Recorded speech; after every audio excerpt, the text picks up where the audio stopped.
Hello everyone. आज हम लोग पढ़ने वाले हैं differences torts and other laws के बारे में। तो पहला हमारा difference tort and contract. Tort का मतलब, टॉर्ट जो है, टॉर्ट इन्वॉल्व होता है violation of right in rem. वहीं पे अगर हम कॉन्ट्रैक्ट की बात करें तो वो इन्वॉल्व होता है violation of right in personam. Tort जो है, जिसमें टॉर्ट में हम लोग डैमेजेस को अनलिक्विडेटेड कहते हैं, वही कॉन्ट्रैक्ट में हम लोग जो डैमेजेस होते हैं वो प्रीडिटरमाइन और स्पेचुलेटेड होते हैं, जिसको हम लोग कह सकते हैं liquidated damage. Third point, tort जो है जिसमें एप्लीकेबिलिटी नहीं होती है डॉक्ट्रिन ऑफ प्यूबिलिटी की, ऑफ कॉन्ट्रैक्ट की। वहीं पे अगर कॉन्ट्रैक्ट में बात करें तो डॉक्ट्रिन एप्लीकेबल होता है। फोर्थ पॉइंट की बात करें तो टॉर्ट जो होता है एग्जाम्पलरी डैमेज दिया होता है उसमें, जो कि फिट करता है केसेस के according and punitive in nature होता है। वहीं अगर कॉन्ट्रैक्ट की बात करें तो कॉन्ट्रैक्ट जो होता है एग्जाम्पलरी डैमेज होता है, नॉट प्रोवाइडेड। हाँ, अब बात करते हैं हम लोग difference between tort and crime. Tort जो होता है वो सिविल रॉन्ग है, वहीं क्राइम को हम लोग कह सकते हैं वो क्रिमिनल रॉन्ग है। टॉर्ट में जो होता है डिफेंडेंट पर्सन्स की राइट होती है, डिफेंड करने के पर्सन्स राइट होती है। वहीं पे क्राइम में बोले तो वो प्रिवेंट करता है क्राइम को, और सोसाइटी के अकॉर्डिंग सोसाइटी को ध्यान में रखते हुए। वहीं टॉर्ट की बात करें तो वो अनकोडिफाइड लॉ है, वहीं क्राइम की बात करें तो वो कोडिफाइड लॉ है। टॉर्ट जो है वो ट्राइड इन सिविल कोर्ट्स में होता है, वहीं पे अगर क्राइम की बात करें तो वो क्रिमिनल कोर्ट में ट्राई किया जाता है। टॉर्ट जो है सिविल लिटिगेशन का होता है, वहीं पे अगर क्राइम की बात करें तो वो क्रिमिनल प्रोसीडिंग्स में आता है। टॉर्ट में हमेशा जो पार्टीज होते हैं वो इन्वॉल्व करते हैं विक्टिम्स एंड रॉन्ग डूअर के ऊपर।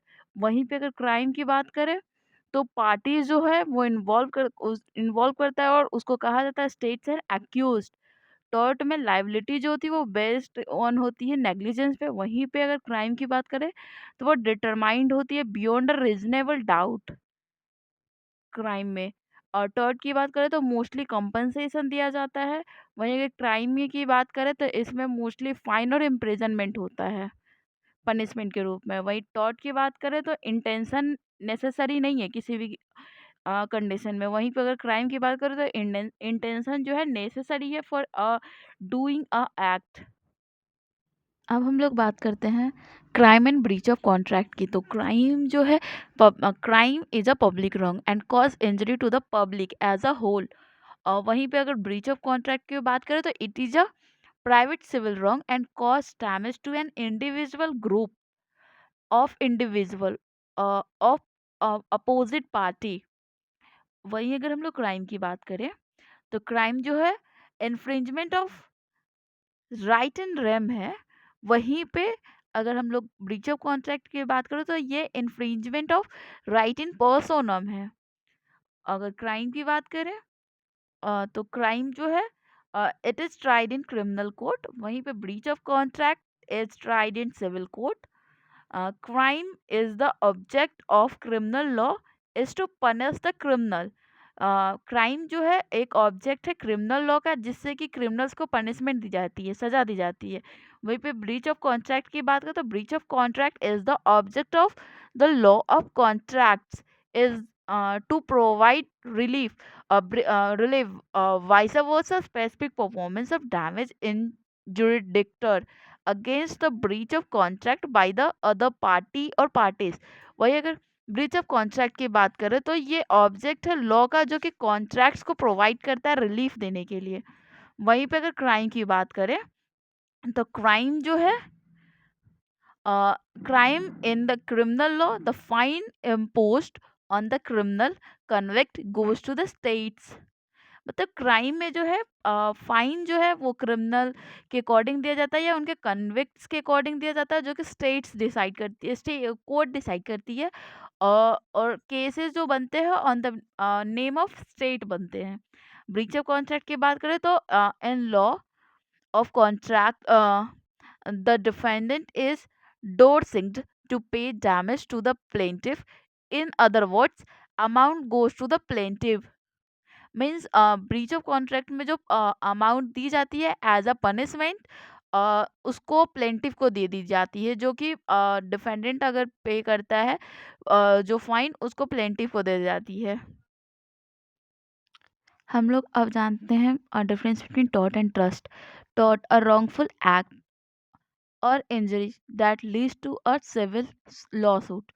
वहीं पे trust a legal arrangement where one party manages assets for the benefit of another party. Now move to the second point, tort to provide compensation or relief to the injured party. Tort जो है वो compensation provide करता है और relief देता है injured party को। वहीं पे अगर ट्रस्ट की बात करें तो trust to benefit the beneficiary through assets management. Third point, tort plaintiff injured party and defendant party responsible for the injury.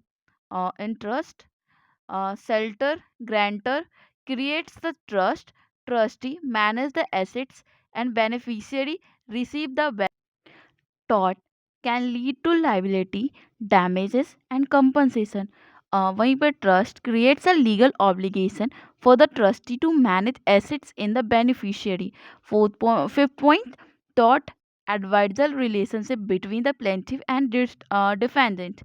वहीं पे अगर ट्रस्ट की बात करें तो fiduciary relationship between the trustee and beneficiary. अब हम लोग समझेंगे साइबर टॉट। साइबर टॉट क्या है? तो साइबर टॉट विद द एक ऐसा बोल सकते हैं कि with the invention of computer and the emergence of the internet, a new category of taught had sprung into existence, namely cyber tort। Cyber taught एक ऐसा टॉट है जो कि इंटरनेट के द्वारा किया जा रहा है। नया इन्वेंशन जो इंटरनेट आया है उसकी मदद से किया जा रहा है। लोगों के फ़ोनों को हैक करके, मोबाइल्स को हैक करके, उन लोगों की डाटा को कलेक्ट करके, हैक करके उनके फ़ोनों को उन्हें ब्लैकमेल किया जाता है। ये साइबर टॉट। ना